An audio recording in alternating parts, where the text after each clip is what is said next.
Hello, everyone. Welcome to our first meeting of the Revenue Subcommittee for the 2022 legislative session. Before we get started, I just wanted to share some programming notes. First of all, as veteran members of the subcommittee know, we invite members of the public to watch us online. Stakeholders who are interested are able to join us here on Zoom. We would remind those stakeholders that they should they're available for questions from members, but shouldn't interject necessarily into the subcommittee meeting, and would ask everybody, legislators and stakeholders, to keep your microphone turned off unless you are actively speaking in order to reduce distractions to folks who are participating in the conversation. We're going to take up 3 bills for discussion today. And talk over those bills, and so members have a chance to ask questions and suggest amendments and that sort of thing. We'll start, since Stan Ward is here and he's only committee counsel on one of the 3 bills here for discussion. We'll start with HB 36. As you know, as a reminder, HB 36 is the vehicle excise tax leased vehicles alteration that was introduced by Delegate Attar. And the bill essentially changes when the tax for the vehicle excise tax is applied to leased vehicles. So what it does is, right now, when you get a leased vehicle, you're charged the vehicle excise tax on the full retail price of the car when you sign the lease. This bill would make it so that you're charged only on the a tax on the lease and the money that you pay to reduce the lease cost over the term of the lease. And then a vehicle excise tax would again be applied if you were to buy out the lease for the remaining price of the car. George, we had one amendment which has been drafted for potential discussion. Do you want to describe it briefly? Or sorry, Stan. I went to George after. Sorry. That's all right. Yeah, so the amendment just moves up the effective date. The bill, as introduced, has an effective date 5 years from now, July 1st, 2027. The amendment would just move up the effective date to July 1st of this year. So just an option for us to consider if we were to move forward with the bill. The question of whether to delay the effective date to give the TTF more time to adjust. But I know Delegate Polakovich-Carr had some thoughts, information, questions on this bill. Sure, happy to raise those with the full group. Thank you, Mr. Chair. Well, first of all, let me just say that I very much appreciated Delegate Attar's point with this legislation, and I think she does have the right end of the stick in terms of like a fairness issue. The question that I had coming out of her hearing was, okay, we think there's some issues with the fiscal note, but what is the actual impact? And so I actually spent some time walking through the math, trying to figure out, okay, where do we think the fiscal note actually is at, given some of the factors that came up, for instance, the fact that folks, somebody who doesn't buy the car at the end of their lease, which before the pandemic was about 80% of people actually don't opt to buy the vehicle at the end of the lease, and that we still collect the 6% tax when that vehicle is sold by the dealer to someone else. So what does that all mean? And basically the net value that I came up with through my assumptions, and I'm happy to, for anyone who wants to see kind of my math and my homework on this, that walks through all the steps, but I came up with a fiscal note of $44.4 million a year. I think the fiscal note in the bill was closer to 80 million. So I think the fiscal note may not reflect kind of the full scenario, but I think it is still a fairly high fiscal note at this point. One other thing that stuck out to me as I was walking through the math on this is that basically the bill does also change a little bit kind of from a consumer's point of view or a lessee of a vehicle's point of view, how much they're paying in taxes if they opt to buy that vehicle or don't opt to buy the vehicle at the end of the lease. And basically this bill would make it less expensive in terms of the tax piece for people who are leasing and choose not to buy the vehicle, which historically has been most people. But for the 20% or so of people who do buy the vehicle at the end of their lease, they end up paying more in taxes than they do under current law. But again, kind of the big picture was, overall, I think there is still a fairly sizable hit in terms of the state's finances. And I've also asked some of the folks at DLS to dig a little deeper into the numbers too, to try to suss that out a little bit. It is a little difficult to figure out all the details of exactly what the cost is. Before I see, Melissa, I see you have your hand up, but are there any members that have questions or comments?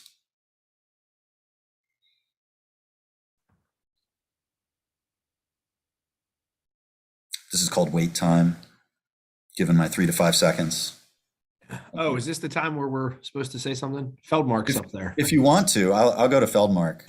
Okay. Thank you, Mr. Chair. So I guess, and thank you, Delegate Polakovich-Carr, for looking into that. I think I had similar questions and appreciate the research that you put into that.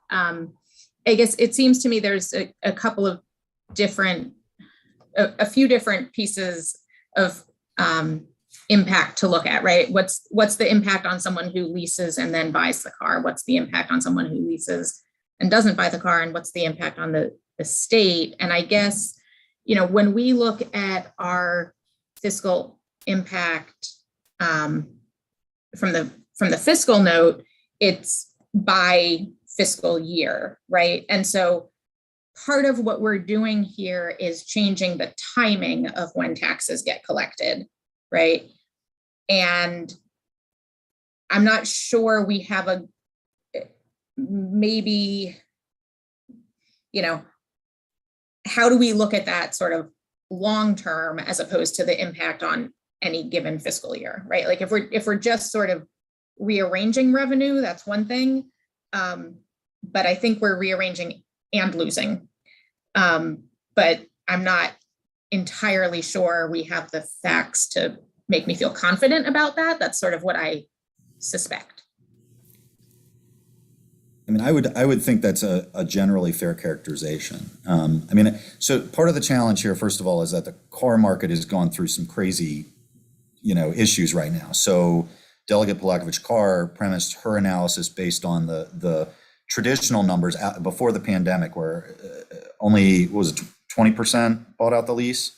Right now, that number's running at like 80 or 90%, but that's because there's no cars on the market, right? So that's a little hard to suss out. But the factors to bear in mind, a lease generally costs the consumer more than it would just to buy the car, right? And that's where that additional revenue comes from, or the additional cost for somebody who buys out their lease, because they're paying a little bit more tax on the front end with the lease, and then they're still paying tax on the back end. But yeah, it's tough to suss out. Delegate Buckle. So, that's my take. I think I would join in what Delegate Polakovich-Carr and Feldmark have said. I'd like to see us be able to do this in some way, shape, or form and work on it. MDOT has come out and said that they estimate it's about a $48 million cost, which is very close to Delegate Polakovich-Carr's math. And if there's anyone on the committee that I would trust their math, it's definitely hers rather than mine or Ludke's. But I think that's probably a good analysis. And I share, I don't know how we figure this out, but I'd like to see us figure it out exactly what Delegate Feldmark just said. Are we just moving revenue from one year to the other so that if you're really using this and it's TTF revenue used to back bonds, it can be sort of massaged over time? Or is it going to be a consistent yearly $40 million hit? You don't want to consistently see that $40 million hit, but if it's a 1 year or a couple of years as the tax change takes effect, and then long term, as hopefully the lease and the car market returns to some degree of historical normalcy, you might have a much less attenuated effect, because you're still getting the tax payments as the people are buying the leases or as the people are turning the cars back over for resale to a third-party purchaser. My suspicion is, having leased cars before for tax purposes and bought them at the end of the lease, and also just gone in and bought the car from the same dealer, is that over time, that's what will happen. It won't be a $44 or $48 million yearly impact. It may just be that in that 1 or 2 years when we start the tax change, but that over time, that gap, there still may be some revenue loss, But to me, it comes back to tax fairness. We've dealt with this with the Airbnbs and the hotels. We've dealt with it with the, are you a rental car or are you a car sharing service? To me, this still is a similar type of argument. We're treating people who are buying and utilizing the same product, a car from the same dealer, whether they're leasing it or whether they're buying it. We're treating them differently, sort of in how we assess the taxes. And so if brains smarter than mine can figure out a way to do this in a rational way, or make a compelling argument that it's not a $48 million or $44 million a year, every year hit, I think we should do the bill if we can get there. Let me turn to Melissa Einhorn. For those of you that don't know, Melissa's legislative officer with the Department of Transportation. Go right ahead. Hi, everybody, and thanks, Delegate Lukey. So just wanted to provide a little bit of clarification. So this is, as Delegate Buckle mentioned, and Delegate Polakovich-Carr was pretty close. This would look at about a $48 million revenue reduction per year. And then on top of that, there's going to be about a 1.2% increase annually to that. And that's just to adjust for the titling tax every year. And just to speak sort of to the amendment, since we do use this 6-year CTP program, we do our budget in 6 years. And so just for the committee's awareness, this would have an approximately $474 million impact over 5 fiscal years. And that's if we started it in 27. But we would need to start accounting for that now in our current CTP, just to account for programs that we've already pledged bonds to and we've already allocated funding to. So that's just something for the committee's consideration. How much of that might be made up for in the increased revenue we're getting off gas taxes as gas taxes inflate a little bit? I will have to get that information to you, but I can certainly send that over to you.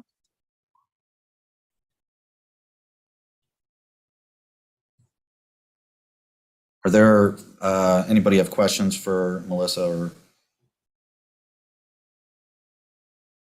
Okay. Well, why don't we do this on this bill? We'll keep working. As I mentioned, we'd ask some folks in DLS to dig a little bit in the numbers too and get their perspective. I think, Melissa, I'd love to see if we have a sense of what the projected improvements to the TTF are off the gas tax revenue, and if that plays into it at all. And then we'll go from there. Mike, did you go ahead? If I could, Mr. Chairman, on behalf of the Maryland Auto Dealers, obviously this is a very intriguing concept, and we support it. One of the analysis that perhaps you could ask DLS to take a look at is, instead of changing it to 6% of the monthly payments, what you could do is aggregate all the monthly payments and still have it as an upfront cost. So instead of charging 6% of the value of the car, you could charge 6% upfront of all the monthly payments for 36 months. It'll obviously be a lesser amount, maybe 40% or 50% of the value of the car. And if you do it that way, the initial first year hit to the TTF is going to be substantially reduced. Okay, and as a consumer, you're still going to build that $1,000 right into the monthly payments. So in a sense, you don't need to tax each monthly payment. If you collect the money up front, the consumer in their monthly payments is only going to then still pay the $15 or whatever it turns out to. But I think it helps this concept of the immediate hit to the TTF, and it may kind of help, give more reason to get it moving. So thank you. All right. Thanks for the suggestion. All right. Well, with that, we will move on. We've got 2 more bills again just to discuss today. Let's turn to HB 202, since we have the sponsor here who wanted to sit in on the conversation. So there's a number of bills actually that are being introduced this year related to the historic revitalization tax credit. As members know, there are multiple components of the historic revitalization tax credit, which I will now call the HRTC because it's easier. One of them is the large commercial credit, another small commercial credit. Those are dealt with in other bills.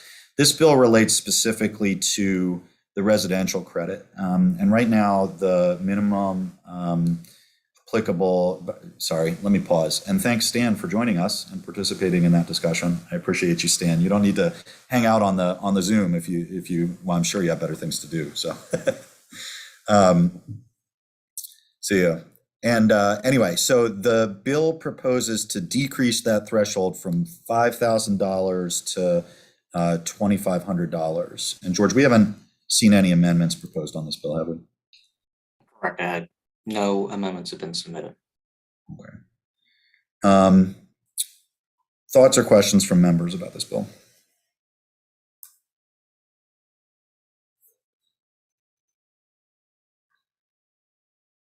I guess my question, and maybe Delegate Carr, guest Delegate Carr, not Delegate Polakovich Carr, if you have any data on this, I'm curious how many projects we would expect to fit in this threshold between 2,500 and 5,000. Like, what are the scale of projects we're talking about? Yeah, thank you, Mr. Chairman. So, yeah, I have some familiarity with the historic tax credit program because I live in the Kensington Historic District. So I've made use of the program for, different, maintenance upgrades to a historic home. So, the way the program currently works is you have to sort of bulk a number of projects together to meet that $5,000 threshold. So that sort of rules out some people who might not have the ability to do that because of their cash flow that particular year. So, how many more projects will that include? I don't have the answer to that. We did look at sort of the overlap between historic properties and properties that are receiving the homeowner's tax credit. And, depending on where you are in the state, there was definitely some overlap there in terms of folks being able to take advantage of if this were to be enacted.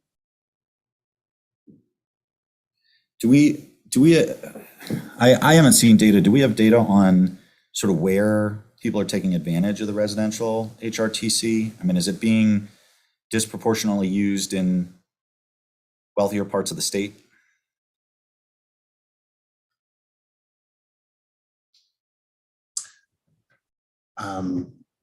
So we did pull like a list of the properties that are eligible, the historically designated properties in the state. And we did pull a list of the properties that have received the homeowner's tax credit to try to sort of see where's the overlap. I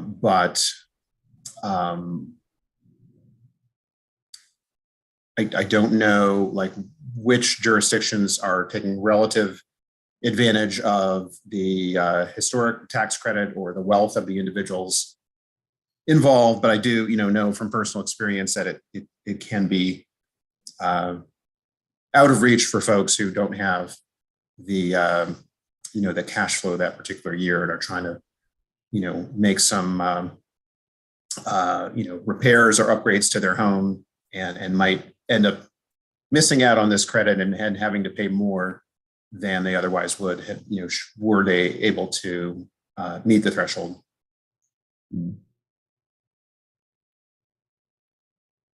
What's the will of the subcommittee? Is this, so we're not voting today, but is this something you all are interested in bringing back up for a potential vote later in session? Delegate Polakovich Carr, go ahead. Yes, I would be interested in this bill moving ahead. Is everybody raising their hand saying the same thing? No, I have a question. Okay. Delegate Feldmark and then Delegate Long. Fair. So I'm just wondering about how this bill might overlap or intersect with the bill we heard Delegate Stein present regarding sort of an allowance for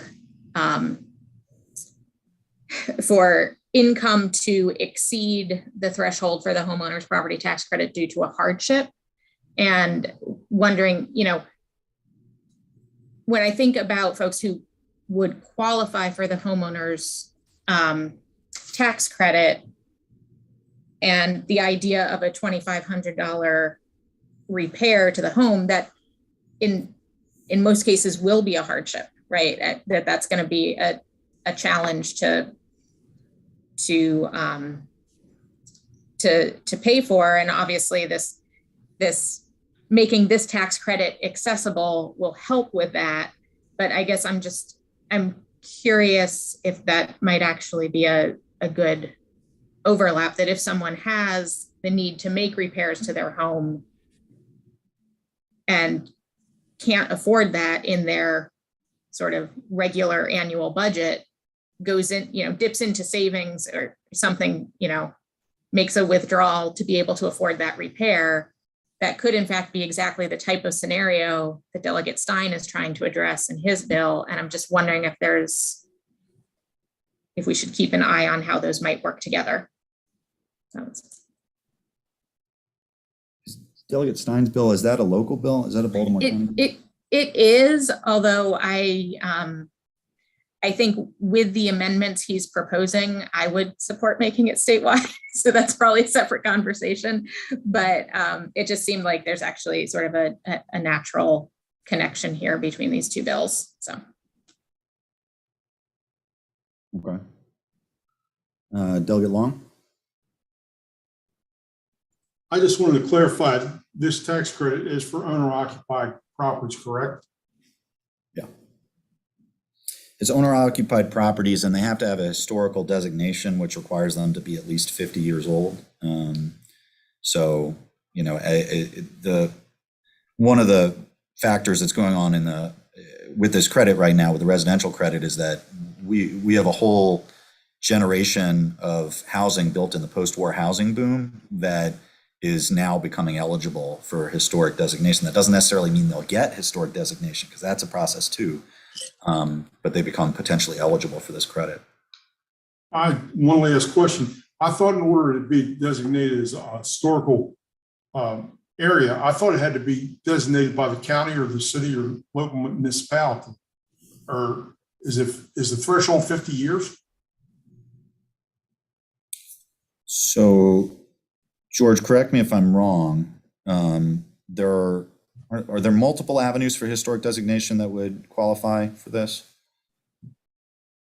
I believe there are. I need to research it once more, because you have the overlap of both federal historic preservation, as well as then I believe that there are state entities that also participate in that process.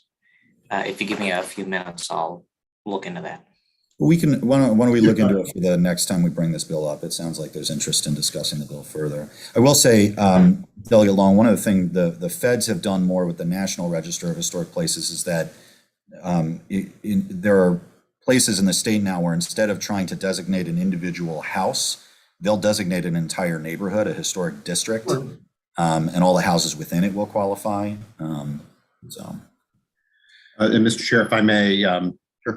So here in Kensington, where I live, there is a locally designated historic district, and there's also a National Register historic district, and they're not exactly the same. They overlap. So there are certain properties that are not locally designated, but they're, in the National Historic District, and they are eligible for the state tax credit. Gotcha. Okay. Well, let's put a pin in this discussion. It sounds like there's interest in potentially bringing it back up. Thank you, Delegate Carr, for joining us today. And then let's turn to our final bill for today. I've invited a number of folks from departments to come and join us because this bill relates to programs that are offered in several departments. So among the folks we have with us today, we have Andrew Fulginiti from the Department of Labor, and we have Jennifer Beskid from the Department of Public Safety and Correctional Services. So HB 158 is titled the New START Act. And it's intended by the sponsor to create new opportunities for entrepreneurship for returning citizens. And essentially, as I read the bill, what it does is it creates a grant program to nonprofits that would then help train returning citizens in entrepreneurship, provide training and support beyond what they may be getting through work that the Department of Labor and the Department of Public Safety and Corrections do while folks are still in the system.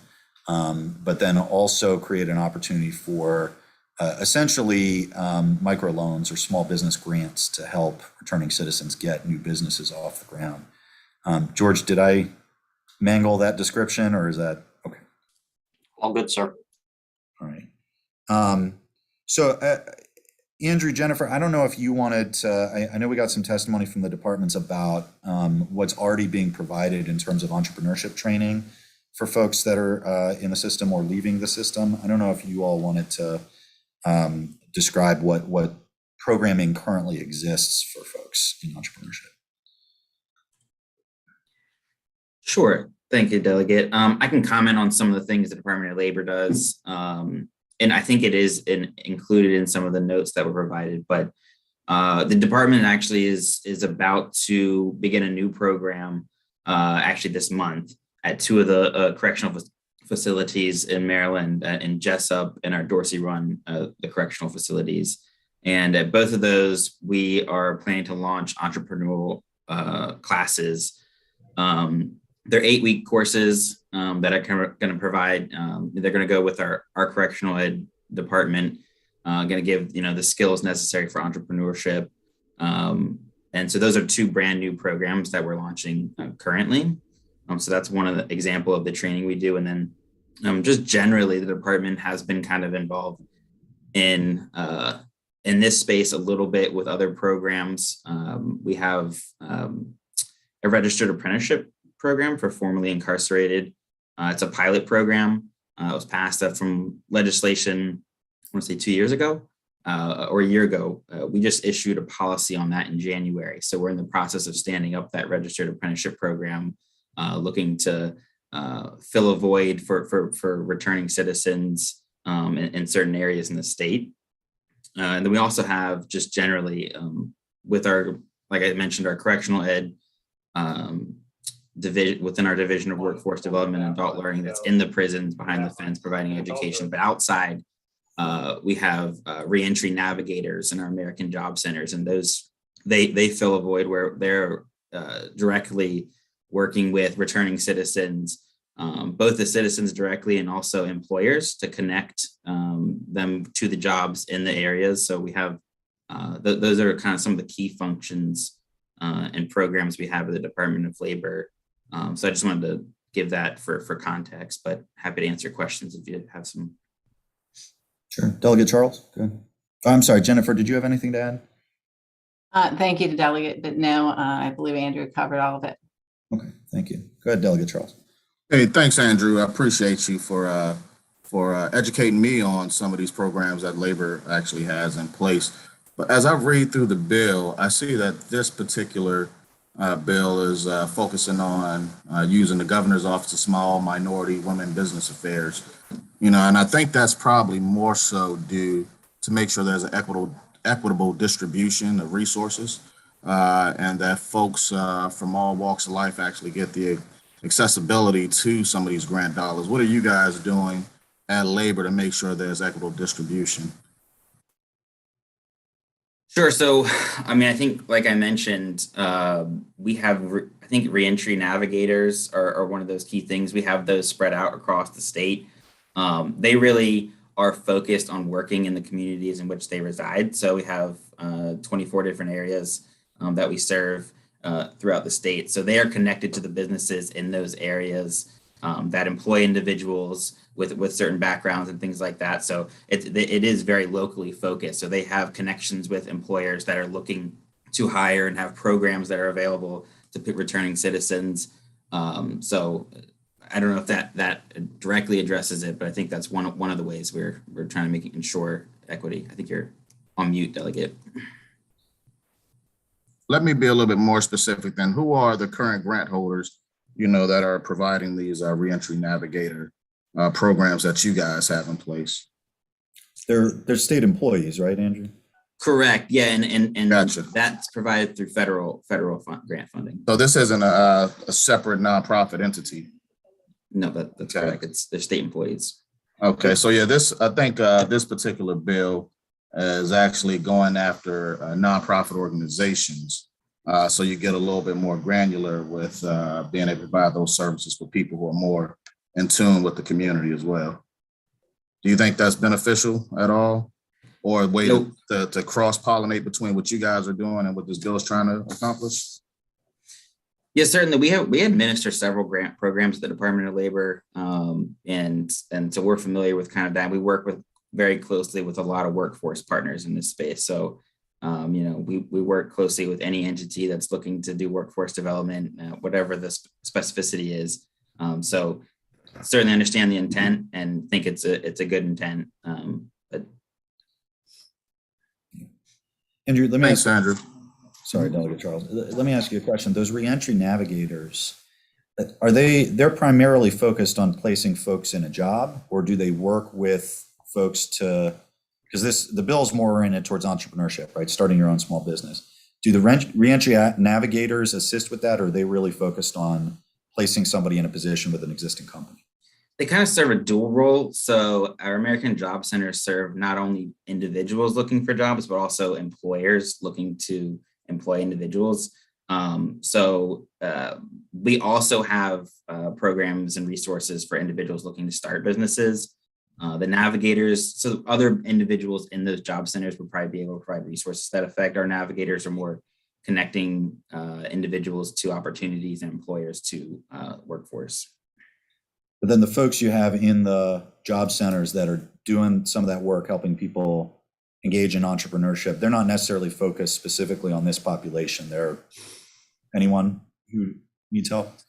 Anyone, the re-entry navigators are specifically focused on getting individuals from correctional institutes or back into the workforce. They have a niche that they serve. Gotcha. Delegate Buckle.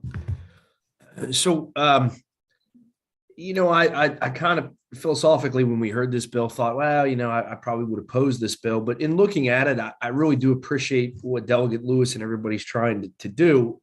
The concern I had, if you really look at I don't like the way that this is structured.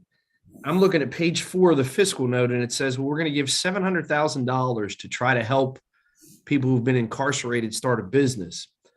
$250,000 of it is going to go to salaries and fringe benefits for state workers who weren't incarcerated to quote unquote help them. When we've just heard that there's lots of state employees and programs that already exist that may not be exactly tailored to this, but they're already out there. We're only going to give $140,000 a year in actual grants to these programs. So we're going to spend almost twice as much money in additional state employees to administer the grants than what we are to actually the people who are working to provide the grants. And then we're only giving $300,000 in loans, and the loans can go up to $50,000. So, I know Delegate Charles, Delegate Barnes, others on here are small businessmen. I know they've started businesses. It's kind of hard to do much of a business in today's modern world for less than $50,000. I mean, giving somebody a $10,000 loan, that's not going to buy you a popsicle stand in today's real market. And so I'm thinking the loan amounts are only going to be 5 or 6 loans. The grant amounts are going to be less than half of what the state workers are. And so I can be persuaded to be okay with the bill. Not that you probably need my vote ultimately, but I'd like to be able to get behind the bill. I'd just like to say, if we're spending $700,000 a year, more of it is going towards loans and actual grants that are helping a real person start a business, as opposed to more bureaucracy surrounding it, so to speak. So that was my only concern, I guess. So you want us to spend more? No, I want us to just stop the assumption that every time we have a program, we have to hire 3 more state employees to manage the program, rather than simply absorb that into, some of these existing resources that Andrew and others have talked about. They're not through commerce. but maybe Commerce has somebody over there who's managing an entrepreneurial program already, who could include in their full-time job, hey, I'm also going to vet 6 loans a year. I mean, I've represented banks before. A bank loan officer vets a lot more than 6 loans a year, or gives a lot more than 6 $50,000 loans a year as part of his or her full-time job. When I read that, I was like, it's a commendable purpose. It just seems like it's more bureaucracy and less helping a guy who could have a good idea really get the money in his pocket, so to speak. So just to note, there's no mandated appropriation of the bill. The 700,000 number came through the fiscal note as the estimate of what it would take to make the program function at minimum. Okay. But the bill itself doesn't mandate that. So we could add language requiring that, a certain amount go to actual programmatic expenses. I mean, I'd rather just say, honestly, I'm certainly far from an expert in this, but I'd rather just take the perspective of, why don't we just appropriate a reasonable amount of money? Is it $300,000 as they listed? Is it $500,000? Is it $700,000? And say, this is a loan fund. This is a loan program to be administered by the Department of Commerce with existing resources. The Department of Commerce administers obviously hundreds of millions of dollars of loans and grant programs. It'd be hard to imagine that giving out 5 or 8 or 10 more $50,000 roughly level loans would overwhelm them, that they would need to hire more people. That just wouldn't seem rational to me. But I'd like to see the money go where it helps, rather than just in the constant churn of the budget morass. I saw Jen Lahat's here from Commerce as well. I saw her video pop up as you were talking. Right. I mean, we could do that, but I think at that point it would require the creation of a fund or mandated appropriation. But something, yeah. Delegate Polakovich-Carr? I'm actually going to agree with most of what Delegate Buckle just said. That was also my takeaway, was I'd like to see more of the money going into the pockets of the new entrepreneurs. Everybody look out your windows. Pigs are flying. Not true. Julie and I agree very, very much. We just like to keep that quiet, but we do agree.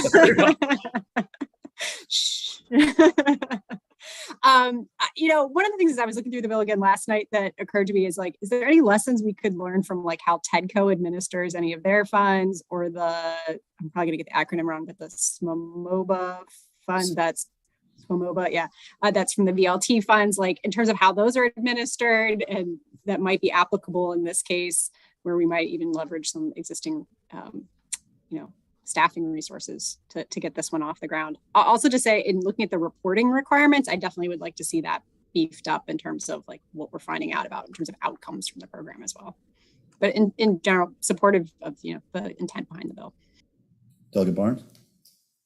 Thank you, Mr. Chair. I just wanted to say that I agree with Polakovich-Carr and not Buckle on what we're doing. Because I agree. I think the intent of the bill is well suited, but I, just like everyone else, because of the space that I am in, would love to see more of the money go towards the actual programs itself and those nonprofits that need it versus administrative costs. But I would love to hear from Jen, who is in that space, that tell us we're all tripping and she has the right answer. I don't think Jen would ever tell us we're all tripping, but I certainly would not, and I would be happy to weigh in here from the department's perspective. Again, we did estimate that this would require additional staff. Part of the reason for that is, one, as Delegate Lukey noted, there's no defined amount of funding for this program, so we have to be prepared if a governor in the future puts a larger amount of funding in the program, we would need to be prepared to be able to administer that. Another concern from our perspective is this is not an area where we currently have direct involvement. We do have an individual on staff who specializes in workforce areas in addition to education. She's not fully focused on workforce, but she coordinates with the Department of Labor on workforce issues. But again, reentering citizens is not, it's not a population that we work directly with on a regular basis. So this would be something new for us. The other aspect of this that would be new for us is the fact that it is loans to individuals and not to businesses themselves. And so, as Delegate Plakovich-Carr noted, we do, in a way, we administer the SMWOBA, the Small Minority Women-Owned Business Account, but that is processed through, we have fund managers that administer that for us. There are 8 fund managers. Again, without knowing for sure the amount of funding, the amount of loans, we have to be prepared to be able to process a large amount. And as I know you are all very aware, the department has gotten a lot of new programs in recent years, and we also see a lot of bills proposing additional new programs, and we have maintained a level amount of staffing. So we currently have the same amount of people doing more with the same amount of resources. So again, this was an estimate of it. It is very likely, especially if it was funded at 700,000, this would not require 3 state employees to administer, but we have a lot of additional things coming our way that we have to be prepared for as well. Delegate Buckle. So Jen, I think I heard you right, although I may not have. I'm getting a little glitch in my Zoom here today. When you talked about the 8 fund managers, is that what we use through the SMWOBA funds? Would that potentially, from the department's perspective, be a nice place to park this program and say, hey, those 8 fund managers will have an extra X amount, whatever the legislature decides would be a mandated appropriation of, hey, you know, let's just say it's 500,000 or 700,000. We're going to throw that out there and the fund managers can administer it. And instead of it going to just any small minority or women-owned business, it has to go to a business that is someone who is a formerly incarcerated individual. And then that would maybe cut down on the administrative bureaucratic end of it, but would flow that money through existing programs to new targets. I am not sure. I would have to look into the mechanics of that, but we have existing contracts with the fund managers for them to administer the SMWOBA program as it exists. And I don't know if we would be able to tack this on top of it, especially because it is structured as loans to individuals. And to be honest, I don't know if the fund managers would want to take that on because these are unsecured loans. And so it would be a potential loss for them. And they don't do this for free. So no, but I mean, the money that they're lending comes from the state. Like in this particular program, the money comes from the state. You know, we have a fund manager, as you know, in my part of the world, but I always have this friendly argument with them of, you're not a commercial venture capital bank. Like, we understand that some of these things are risky. That's why we created you. If these folks could go into, Nations Bank or Bank of America and just get the loan under typical standards, we wouldn't need these programs. That's why they exist, is to facilitate businesses that need that jumpstart. And the reality is maybe 20, maybe 30, maybe 50% of them will fail and default on the loan. That's why we have the revolving funding mechanism. But I appreciate that. I mean, that's just an idea of something that maybe we could get to what some people have expressed in the committee.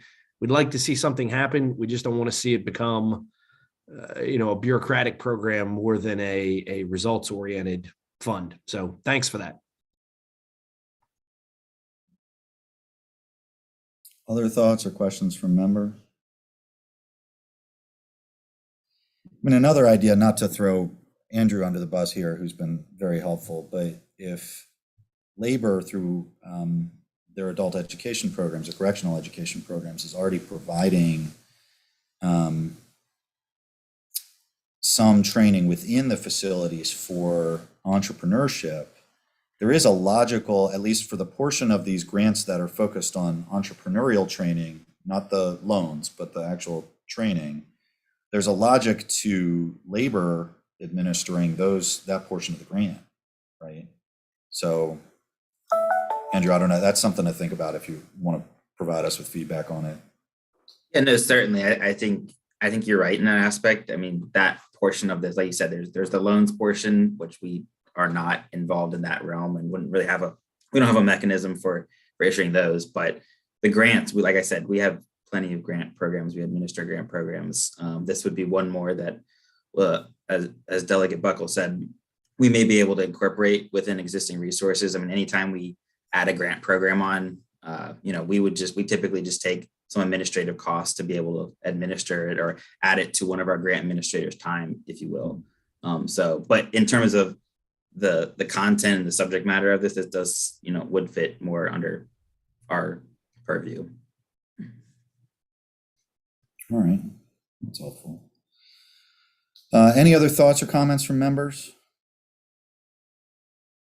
I think this is one we'll definitely bring up as well. We'll continue these discussions and try to bring some ideas back to the subcommittee at a future meeting so we can hash over it more. And thank you to Jennifer and Jen and Andrew for coming from the agencies to weigh in. We really appreciate it. That's all I think we have on the agenda for today. Any additional comments or questions from members? All right. Well, we'll see you in a few minutes in the Ways and Means bill hearing.